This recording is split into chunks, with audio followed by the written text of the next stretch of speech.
Hi everybody, I am Dr. Tracy Hardell and I am going to be your instructor for this evidence-based practice project course. I am so excited to be working with you. I really enjoy research. In fact, I'm just wrapping up teaching the last couple weeks of a research course that you guys have all taken in your master's program, the nursing research course. If you remember, in the nursing research course, you actually had a CLC group project that talked about implementing an evidence-based practice recommendation. And you're going to be following the same steps that you did in that course. In this course, we're just going to be doing them in a much more in-depth manner, and it's all going to be you, not a group. So again, welcome. All right. First of all, if you have not read the course announcements, please do so. You really need to get the information that is in there. They're important.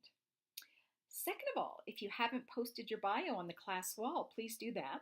I've posted my bio and I'm really looking forward to getting to know you guys better. The bio wall really helps me to understand kind of where you're headed in your career path.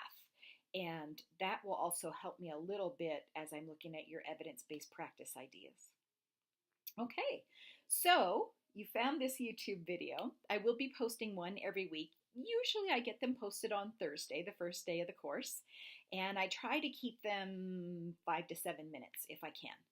And I go over maybe the topic for the week, give you some ideas about the assignment for that week, maybe some helpful hints, things like that.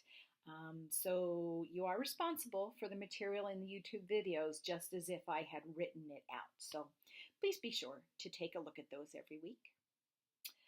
You may also notice, so we don't have CLC forum assignments this week.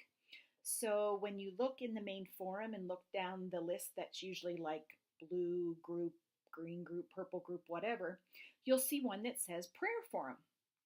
And each week I'll be posting either a scripture verse, an inspirational passage, something like that to kind of get us going for the week.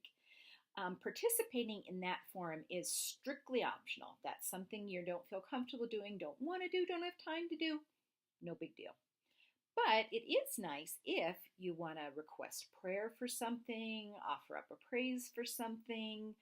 If you want to share something inspirational or a scripture passage with the class, feel free.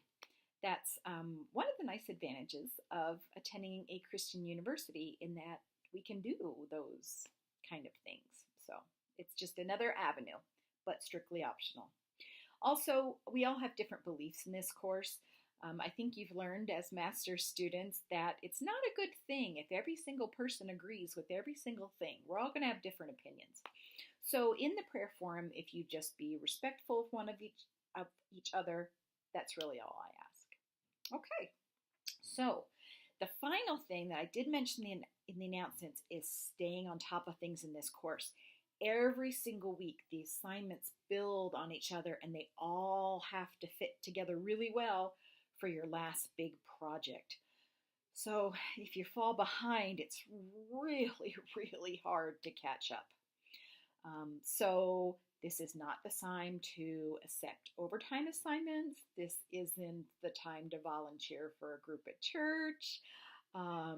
This is the time to call in your chips of maybe getting people to pick up shifts for you if you feel you need an extra day to get something accomplished, and to try to use family, friends, spouses, whatever, to try to help out.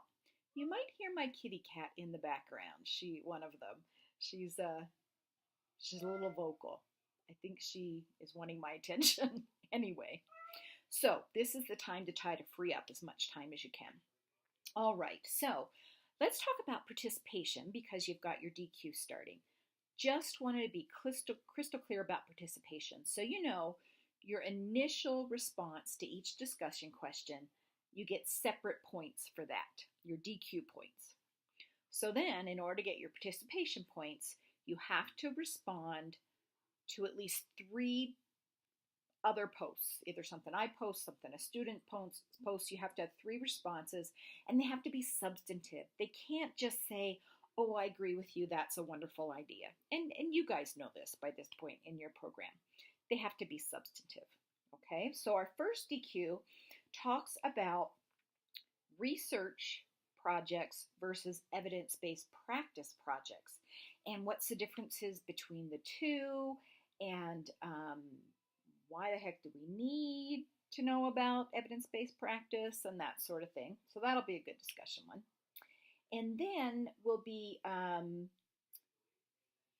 looking at different roles that use different types of evidence-based practice.